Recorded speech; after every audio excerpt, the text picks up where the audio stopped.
This is Rosa. Our grandfathers were brothers, which makes us second cousins.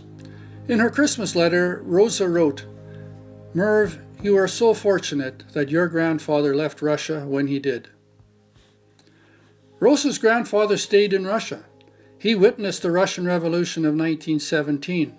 He survived the Civil War and the famine of 1921.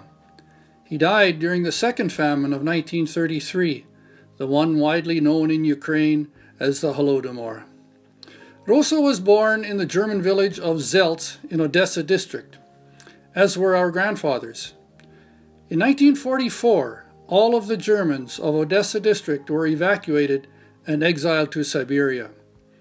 Rosa grew up in a Soviet labor camp in Kazakhstan, behind the Iron Curtain. I grew up on a farm in southwestern Saskatchewan. Like Rosa, I was once a teacher of mathematics, but our lives could not have been more different. This I owe to my grandfather, Conrad Weiss. I never knew him. He died 7 months before I was born, but I have learned quite a bit about him. He was born in 1882.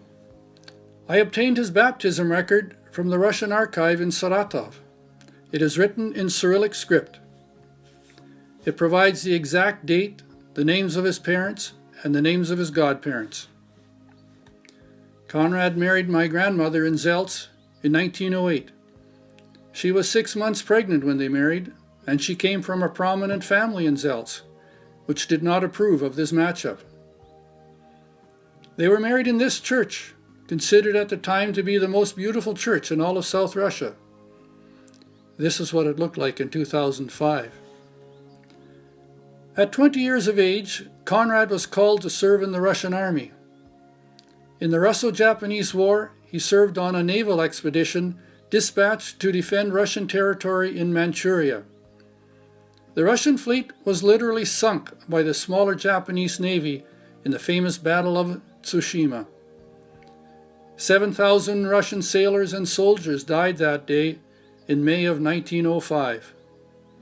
2,500 survivors were taken prisoner, my grandfather among them. They were held as prisoners of war in Japan for 6 months.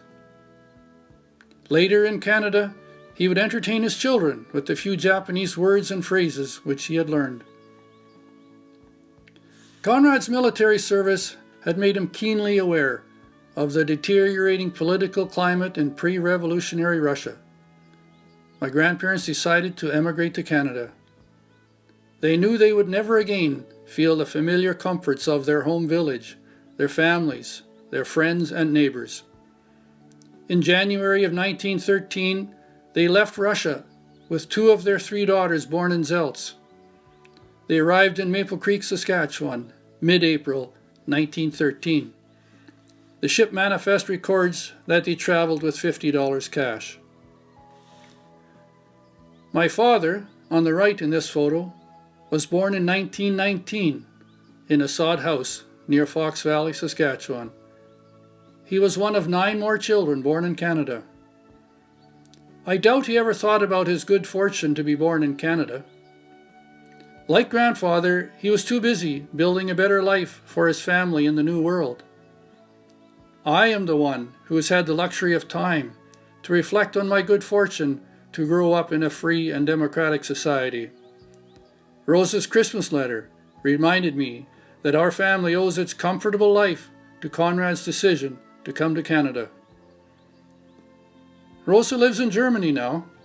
She is at peace with the world, but she still wonders why her grandfather did not leave Russia at the same time as his brother Conrad.